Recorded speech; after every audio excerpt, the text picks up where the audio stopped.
What's going on, guys? Tim Roswick here from Game Dev Underground, and today I just want to be the guy that tells you that no one in this industry has any clue what they're doing. And I kind of want to elaborate on that because I think I've kind of mentioned this stuff in a couple other videos, but essentially when I went to college for game development, I started out thinking that there was some kind of secret or some kind of secret sauce or written rules or some kind of rule book or 10 commandments or something for how to make games, right? Like, that's one of the main reasons I went to college, because I wanted to learn how the pros did it, what kind of things they had in their secret layers of how to make games. I thought there was a checklist of specific things you need to do to create a mechanic or specific things you need to do to tell a great story.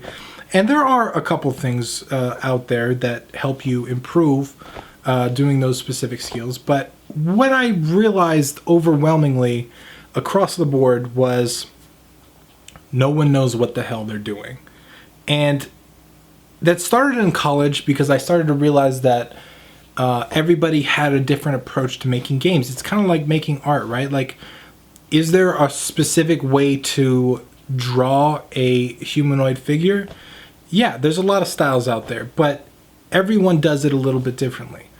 Sure, a lot of people start with an outline or something like that, but so many people have so many different skill sets and styles and all kinds of stuff. And you gotta understand that when you're making games, right? Like, I know, especially coming from a point of like low self-confidence and low self-worth in the beginning, I didn't know who I was or what I was doing, and I didn't really feel worthy to make games and all this stuff, because so much of what I thought was just, I thought there were things out there that all these other people knew and all these official things that I wasn't aware of. And let me tell you, after going through college, after going to GDC and meeting a bunch of people, after working with literally hundreds of game developers in marketing and stuff like that, there is no right way to do things. There's not a single right way. So if you ever feel that way, if you ever feel like there are a bunch of developers out there in the AAA space or even some of the more popular indies, if you ever feel like they know something you don't, they don't. There's no secret to this. Sure, they may have some great skill set or some great art style or whatever, but hear me out here. Like this, there's no secret here. And I know, like, even sometimes still today, I have to catch myself because I still have like this inherent belief in my head, like, oh, I can't do that because I don't know the secret to that. I don't know how to do that. But there's nothing that you can't learn.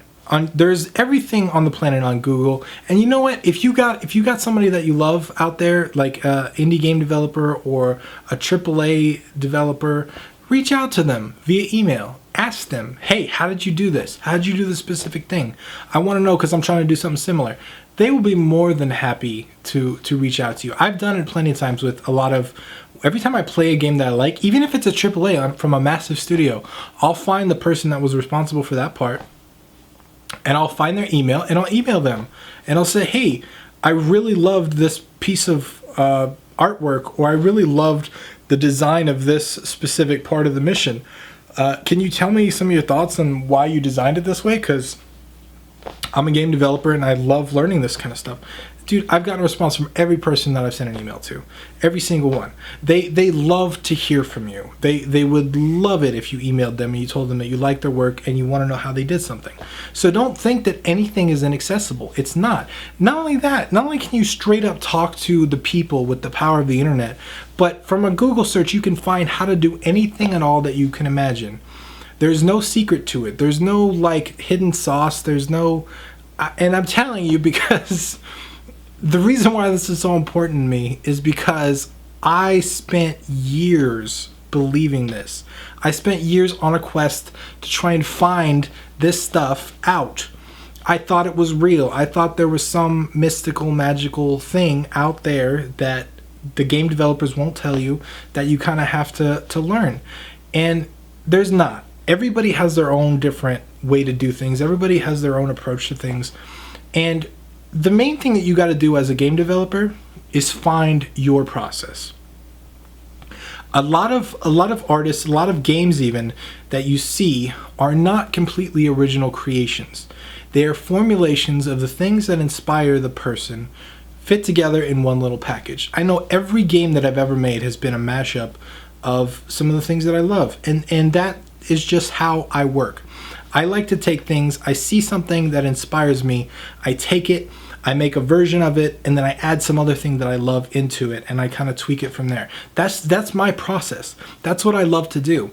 That makes so much more sense for me than starting, okay, well, you gotta start here. You gotta start, do this and do that and do that and build this out. No, I don't have any specific process. I don't have a checklist of how to do things. I start with the things that inspire me, and I kind of mix them and mash them together. And I think everybody does that to a certain point. And if there is an artistic thing that helps you get through things or make better things, or it's just your process, don't think that it's wrong. Don't think that you got to learn how to do it the right way or any of that stuff. I mean, a quick story. Before I went to the college where I went to, I decided to go talk to a counselor at Art Center in Pasadena, because at the time I knew I wanted to make games, but I wasn't sure which side of game development I wanted to be on. I had built software, but I really loved art. I loved the storytelling of art. I loved that you could convey an idea in art.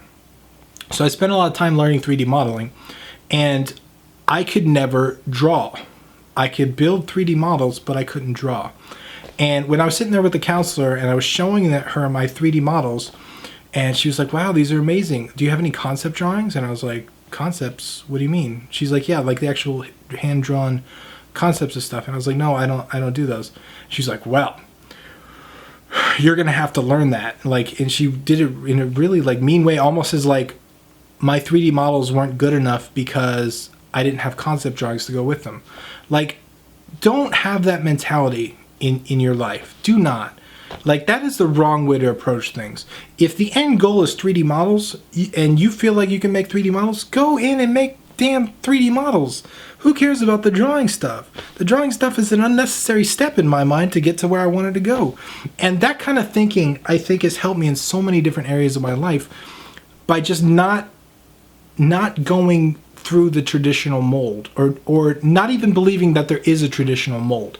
Like I said, when I started out, I thought there was a right way to do all these different things. But when you find out there's no right way and everybody does their own thing and no one has any clue what the fuck they're doing, it makes life a lot easier, right? Like, especially teachers and stuff, they'll tell you, hey, you got to do it this way. This is the right way. This is the right way. But no one knows what the hell they're doing. Everybody starts in a different place. Every great game that I know has either the entire concept or a very core feature of it built around some random shit. Like, it's not something that you design intentionally. A lot of times you can just play test and say, hey, I really wish this dude could swing from the ceiling, or hey, I wish these bullets were faster, or whatever. It's a constant creative, iterative process, and there's no right way to do it. So no one knows what the hell they're doing because there's no right way to do all these things. And if there was, it wouldn't be as artistic as it is. And that's why I think it's so awesome, because there are no limits to what you can achieve and what you can do. And that's one of the main reasons why I love game development. So next time you think there's some kind of secrets that you don't know about and that you should hold off and not do those things because you feel like you might be breaking the rules, don't. There's no rules. No one knows what the hell they're doing. We're all just trying to make some fun shit. So until next time, once again, I'm Tim Ruswick. I will see you guys in the next video.